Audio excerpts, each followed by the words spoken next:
সালামু আলাইকুম, আমি নাইম দক্ষিণ কোরিয়া থেকে। রাশিয়া ইউক্রেন যুদ্ধের সর্বশেষ আপডেট থাকছে আমাদের আজকের এই খবরে। পরিস্থিতি অনেকটা ভয়াবহ এবং জটিল আকার ধারণ করেছে। ক্ষমতা ছাড়ার আগ মুহূর্তে ইউক্রেন প্রেসিডেন্ট জেলেন্সকির হাতে ইঙ্গো মার্কিন বাহিনী মানে যুক্তরাজ্য এবং যুক্তরাষ্ট্র দুই দেশ মিলে এমন এমন ভয়ঙ্কর ক্ষেপণাস্ত্র দিয়েছেন যেগুলো দিয়ে জেরি এক দফা হামলা চালিয়েছে আর আজকে দ্বিতীয় দফা হামলা চালিয়েছে। যুক্তরাজ্যের যে স্টর্ম শ্যাডো নামক ক্ষেপণাস্ত্র আছে সেটা কিন্তু ব্যবহার করে বসেছে জেলি। আর এটা কোথায় ব্যবহার করেছে? রাশিয়া এবং ইউক্রেন যুদ্ধকে কেন্দ্র করে ইউক্রেনের ভূমিতে নয়, ইউক্রেন থেকে রাশিয়ার গভীরে আপনার এই স্টর্ম শ্যাডো ছুড়ে দেওয়া হয়েছিল। তবে রাশিয়া তাদের এই আপকামিং ইস্যুগুলো সম্পর্কে সচেতন থাকার কারণে আপনার তাদের আকাশ প্রতিরক্ষা সিস্টেম এই ক্ষেপণাস্ত্রগুলোকে ধ্বংস করতে সক্ষম হয়েছে। তবে পুতিন বলছে যে এই মার্কিনীরা বা এই বাইডেন সরকার তৃতীয় বিশ্বযুদ্ধের দিকে পৃথিবীকে নিয়ে যাচ্ছে। যে সময়টুকু হাতে আছে এই সময়টুকুর মধ্যেই একটা বড় ধরনের ঝামেলা পাকানোর চেষ্টা করছে। ইভেন রাশিয়াকে কুপকাত করার জন্য মার্কিনীরা একটা বড় ধরনের ঘাঁটি গেড়েছে। কোথায় জানেন? পোল্যান্ডে, ঠিক রাশিয়ার নাকের ডগায়। এবার পোল্যান্ডে সে মার্কিন ঘাঁটিকে ধ্বংস করার জন্য বিশাল হামলার প্রস্তুতি নিচ্ছে রাশিয়া। এটা একটা ধরুন আইকনিক জবাব দেওয়ার মতন অবস্থান হচ্ছে। পোল্যান্ডে স্থাপিত মার্কিন ব্যালিস্টিক ক্ষেপণাস্ত্র প্রতিরক্ষা ঘাঁটি আছে।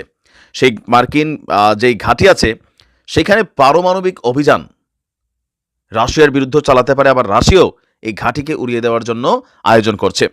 সেই সঙ্গে হামলা চালিয়ে সেটি ধ্বংস করা এখন রাশিয়া বলছে এটা তাদের অগ্রাধিকার লিস্টে আছে, যে এই পোল্যান্ডের যে আমেরিকান ঘাঁটি এটাকে তাদের ধ্বংস করা উচিত, কারণ এটা রাশিয়ার জন্য বিপজ্জনক একটা অবস্থান তৈরি করেছে। আর এই তথ্য আজকে আপনার আন্তর্জাতিক গণমাধ্যমগুলোর প্রতিবেদন থেকে আমরা যতটুকু দেখছি, বাল্টিক সাগরের কাছে র্যাডজিকো শহরে একটা নতুন ঘাঁটি গেড়েছে আপনার মার্কিন যুক্তরাষ্ট্র। এই নতুন ঘাঁটিটি রাশিয়ার বিরুদ্ধে বৃহত্তর ন্যাটোর প্রতিরোধের অংশ হিসাবে গত সপ্তাহে খোলা হয়েছে। মানে একটা তৃতীয় বিশ্বযুদ্ধের প্রস্তুতি আমরা চারদিক থেকে বুঝছি, পারমাণবিক যুদ্ধেরও একটা প্রস্তুতি আমরা দেখছি। রাশিয়া যেমন হাজার হাজার বাংকার বানাচ্ছে, মুভিং বাংকার, তো চারদিক থেকে তাদেরও মাথায় হতো এখানে গোয়েন্দা তত্ত্ব হোক বা কিছু তো খেলছে। রাশিয়ার পররাষ্ট্র মন্ত্রণালয়ের মুখপাত্র মারিয়া জাখারোভা তিনি বলছেন, উত্তর আটলান্টিক অ্যালায়েন্সে মার্কিন যুক্তরাষ্ট্র এবং তাদের মিত্রদের অস্থিতিশীল পদক্ষেপের ধারাবাহিকতায় এটি আরেকটি উস্কানিমূলক পদক্ষেপ। পোল্যান্ডের তথাকথিত মার্কিন ক্ষেপণাস্ত্র প্রতিরক্ষা ঘাঁটি নির্মূল করা রাশিয়ার অধিকার লিস্টে আছে। এই উদ্যোগ কৌশলগত স্থিতিশীলতাকে নষ্ট করে পারমাণবিক ঝুঁকিকে আরও এক ধাপ বাড়িয়ে দিবে বলে রাশিয়া মনে করছে। চলমান রাশিয়া ইউক্রেন যুদ্ধের মধ্যে পোল্যান্ডের এজিস অ্যাশোর মিসাইল ডিফেন্স সিস্টেমের নিয়ন্ত্রণ নিয়েছে ন্যাটো। বুঝতেই পারছেন পরিস্থিতি কিন্তু তৃতীয় বিশ্বযুদ্ধের একটা ফুল পটভূমি সামনে চলে আসছে।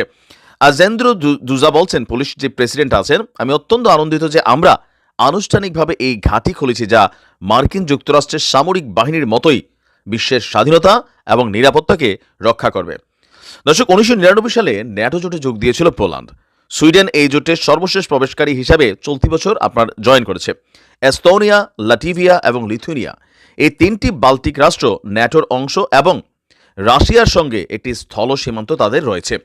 রাশিয়া ন্যাটোর এই পূর্বমুখী সম্প্রসারণকে তার নিরাপত্তার জন্য হুমকি হিসেবে দেখছে এবং 1989 সালে বার্লিন প্রাচীরের পতনের পর এই সামরিক জোটটি আর পূর্ব দিকে অগ্রসর হবে না বলে আপনার প্রতিশ্রুতি দিয়েছিল। মানে ন্যাটো এদিকে আর আসবে না, কিন্তু সেই প্রতিশ্রুতিকে ভঙ্গ করে এবার যখন সামনে আসছে তখন রাশিয়া বলছে এই ঘাঁটিটাকে তারা উড়িয়ে দিবে।